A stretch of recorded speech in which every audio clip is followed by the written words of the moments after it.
Welcome to the first episode of Healing Journal, where I'm sharing everything I'm learning on my journey towards healing both my physical and mental health. But who I am and why I'm talking about this. My name is Angelina, I'm 18 years old, and 2.5 years ago I was prescribed IBS, and since that time my life changed drastically, not in a good way. But before that, I was also struggle with my relationship with food, over-exercising, which caused having no period for over 2 years, and this pushes me to start learning more about myself and my physical health, my mental health, and overall well-being. And there I'm going to share my honest thoughts, what happened with me, and actually how it feels like, and what I'm doing to recover, because that's actually not so easy as I thought. So grab a cup of tea and let's start. And the main topic of this episode is the crucial changes I realized I need to make for more effective recovery. And I also will share some healing habits that I started recently and that supports me in this journey. And the first thing I needed to realize is that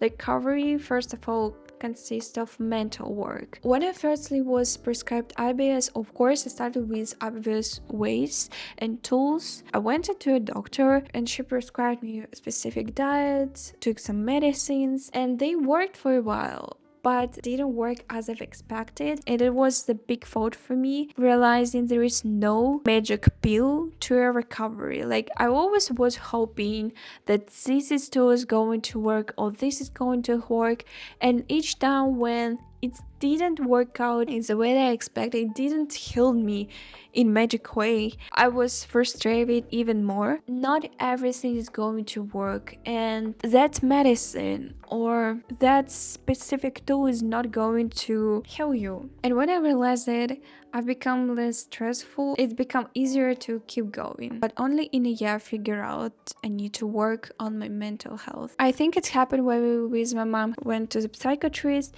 and I spoke out everything that I was worried by at the time. I was 16 years old then, and this was very hard time for me because it was exams. My cat was not in good condition. Now she had already passed away. Also, both mental and physical struggles, so I was mentally just broken. But when I released it, it's kind of become easier for me, and after that I saw the difference. I don't know, probably it's going to be something else. So I heard somebody that stressful is going to work. It's very abstract thing, and you actually don't know what to do with that. But I was 16 years old, and actually I didn't know about the scientific stuff about gut-brain axis. I just started my journey. Also, in this time I made an operation on my cyst, but I'm not sure that it has a big impact on my gut. But yeah, I think it's a different story. It's a lot of conscious work of your brain and decisions you make. And usually when you met these hardships and when you feel discomfort, something bad with your health, that you just want to relieve it. But sometimes you need just accept it. You need to allow yourself to continue live your usual life. I stopped do my skincare. I stopped dress up well because I have no more that energy. Because for me, it become more harder to focus on recovering and doing this stuff. But I forget that my life is still continue. The more older you become, the more serious and more ambiguous goals you and dreams you have. And if you will hold in your back from these decisions, you are not going to make progress. And for me, it was so hard allowing myself, even if I feel bad, don't holding me away from all events that happens in my life, like traveling, meet with a friend. I can understand you don't want to be sub this enjoy by feeling discomfort because you actually don't know how you will feel, scared of this bad mood you will have. But actually, that is the key point towards making a difference. When you go through the fears, your body stops scared it so much. It's become more normal. Your anxiety is lowering, your stress is lowering. Likely life sometimes give you that situations when you have no choices but need to go through this discomfort, and it's actually turned out not so terrible as it seemed. Yeah, let me give me an example. For a long time I wanted to go to the gym, but I was scared of symptoms that can happen, mess up my workout. And I'm so grateful for trying this. Eventually, most of the times when I went to the gym, I felt less symptoms than I seemed, and actually most of the time I felt good. Of course, there are times when I feel not so good and I feel gross, but I still can enjoy my workout. So I highly recommend you do the same. Go through the fears. Don't neglect your skincare, your dressing up. You need to accept to feel bad when you want to feel good. I wanted to dress well, but because of the bloating, discomfort I felt less uncomfortable to wear the things I like. Most of the time it was baggy things, which actually sometimes annoyed me, but I was too unconfident. You need to go through these fears. You need to take care of yourself even more, not less. When you enjoy more in the times and you forget about your symptoms, they become kind of less. It's also one of the reasons to not neglect your enjoyments and things you really like. You shouldn't live for your symptoms, you should live for your life. So I need to accept to be a loser. It's a big word, but by this I mean to accept yourself, to rest more or do nothing. Accept that somebody will better than you and just stop comparing yourself to others. I know how it's hard. I thought how lucky they are that they don't have symptoms. I'll also compare the not bodies, that they can enjoy something or do something better than me. And now I try to work with that. I was that person who very assertive if it's going to talk about your career, your goals, achievements, but sometimes you just need to do nothing. For me, it was very hard. It's for somebody it can't be weird, but for me it's very hard to allow myself to rest, allow myself just do nothing, because I think everybody will come far from me and I will just behind them, and this fear was with me. Again, we need to go through this fear and we need to allow this fear be with you, and you will see the more times you allow yourself and prepare yourself over other things, you can see that actually nothing so terrible happened. This fear is not going to be so terrible for you. It also affects on your anxiety. You become less stressful. Interesting fact, but when you feel more like unproductive, when you allow yourself to do what you like and you enjoy, the day turn out to be more productive than usually. And your inner critic will always with you, but you should understand it's okay. Not always when you feel guilty or fear or something bad feeling, it's said that you do something wrong. It seems that you go out of zone. If your main goal beyond of these fears, it means you just need to go through them, and the more times you repeat this, you can see that you feel less stressed, your anxiety is lowered, but it's also a reminder that it's not linear process.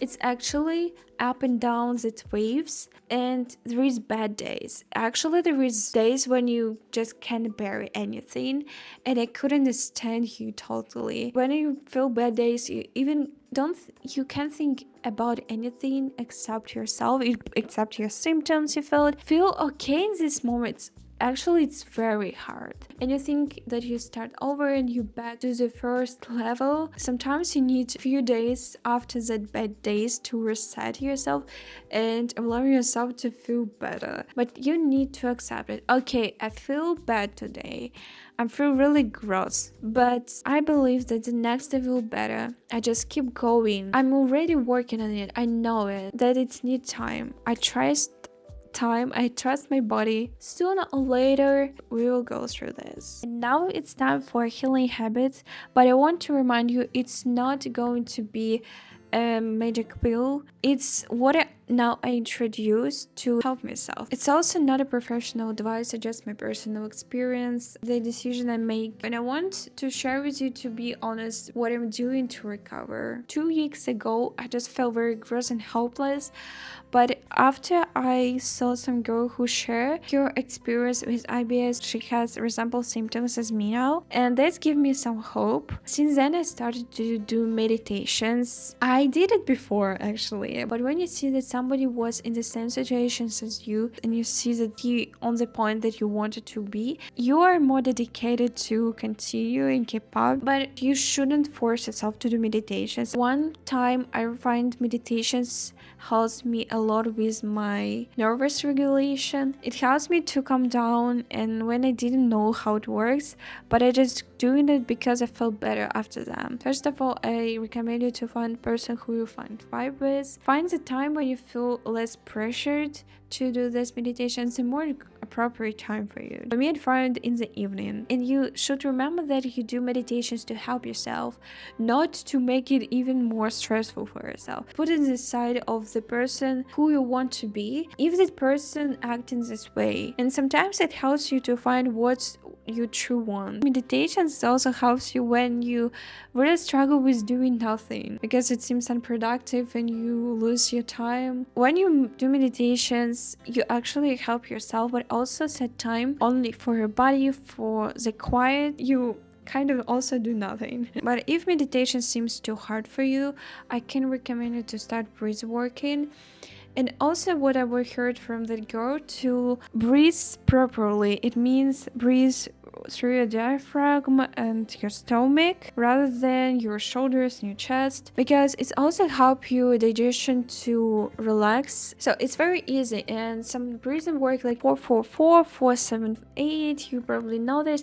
On my watch I also find this function. It's become an easier habit when you have this on your hands, literally. And I probably already talked about it in my shorts and reels, but I also took supplements. I decided by myself. I don't recommend you to do the same because I'm not a professional. Now I took Magnum in citrate form to help my nervous system calm down, but to be honest, I don't see that much difference. Before I take Hilat form and kind of saw some difference. I haven't finished my course yet. I think that Magnum is helping your nervous system, but don't rely on the supplements as a first aid. But it's a good supporter. At least it's not going to worsen my condition. The last one I wanted to share, it's more something specific. I found it recently. Now I switched my learning language apps to the mental health apps.